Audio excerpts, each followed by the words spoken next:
Hello guys, good morning. स्वागत तुमचं आजच्या नवीन ब्लॉगमध्ये. आता सकाळची वाजले 7. चला चालू करूया आजचा ब्लॉग. फायनली गाईज आंब्याच्या झाडापाशी आलेलो होतो आपण. आंबे न्यायला हे बघा, मागं हे आहे आंब्याचं झाड.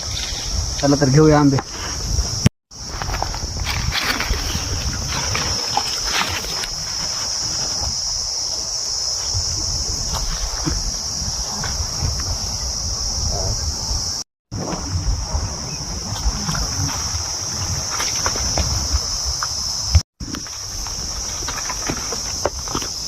एक पाडा.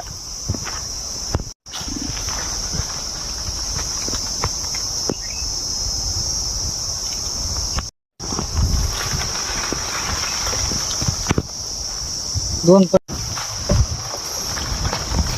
अहो 3-4 पडे आज.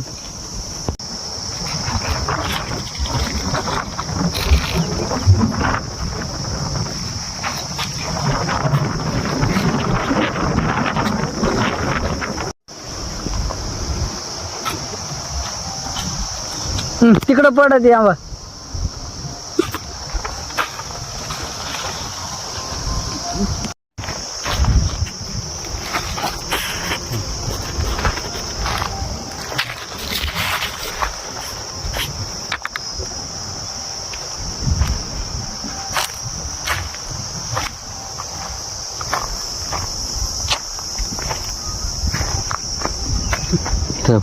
तेल कधी ती बारीक.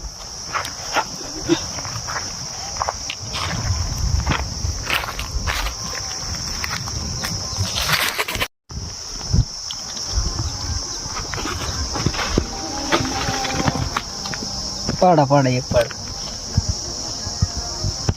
फायनली गाईज घेतले तर आपण आंबे. चला तर जाऊया आपल्या शेताकडे.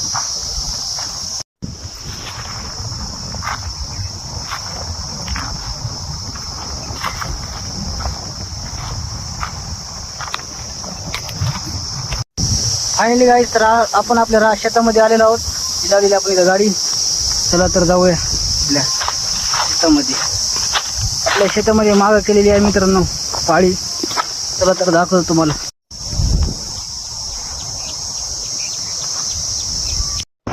एक बघा मित्रांनो, माझे वडील जात आहे आंब्याच्या झाडाला पाणी टाकण्यासाठी, पाणी आणायला. त्या समोरच्या आकड्या हे बघा मित्रांनो, त्या आकडा किती लांब आहे. झूम करून दाखवतो तुम्हाला. हे बघा मित्रांनो, ते समोर पत्राचे शेड जे तुम्हाला दिसत आहे, त्या आकडे माझे वडील जातात पाणी आणायला.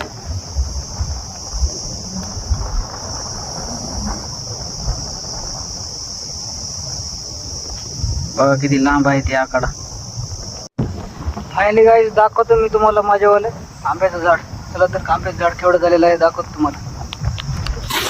जनावरांच्या सुरक्षेमुळे आपण हे लावलेलं मित्रांनो. ससे हरणं हे झाडाला खाऊ शकतात म्हणून आपण साठी लावलेली आहे. हे बघा मित्रांनो, हे आपलं आंब्याचं झाड. काटे लावल्यामुळे एवढं व्यवस्थित दिसत नसेल. हे बघा मित्रांनो, एवढं झालेलं आहे आपलं आंब्याचं झाड. मित्रांनो, उन्हाळ्यामध्ये सर्वांना पाळ्या वगैरे घातलेल्या आहेत. उन्हाळ्यात बघा आपल्या शेती. उन्हाळ्याचं मित्रांनो, उन्हामध्ये जास्त फिरू नका. आपल्या परभणी जिल्ह्यामध्ये, बीड जिल्ह्यामध्ये, हिंगोली, वाशिम या सर्व जिल्ह्यामध्ये तापमान 42 ते 43 अंश सेल्सिअस सांगितलेलं मित्रांनो. जास्तीत जास्त पाणी प्या आणि उन्हाचं बाहेर फिरू नका मित्रांनो.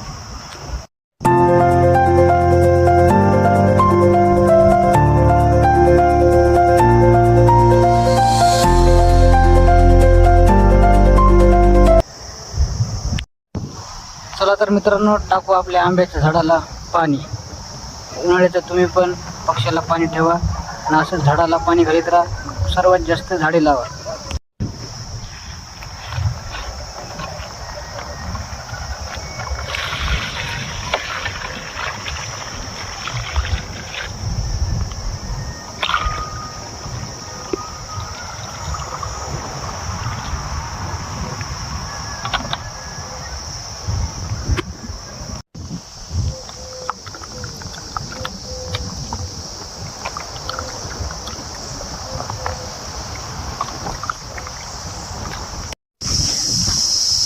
बघा मित्रांनो, किड्याचा आवाज.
फायनली शेतातून आपण आणलेले आहेत मित्रांनो पाडाचे आंबे.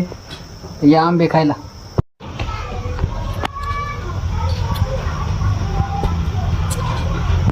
चला तर मित्रांनो आजचा ब्लॉग इथं संपतो. व्हिडिओ आवडला असेल तर व्हिडिओ लाईक करा. चॅनलवर नवीन असेल तर चॅनलला सबस्क्राईब करा.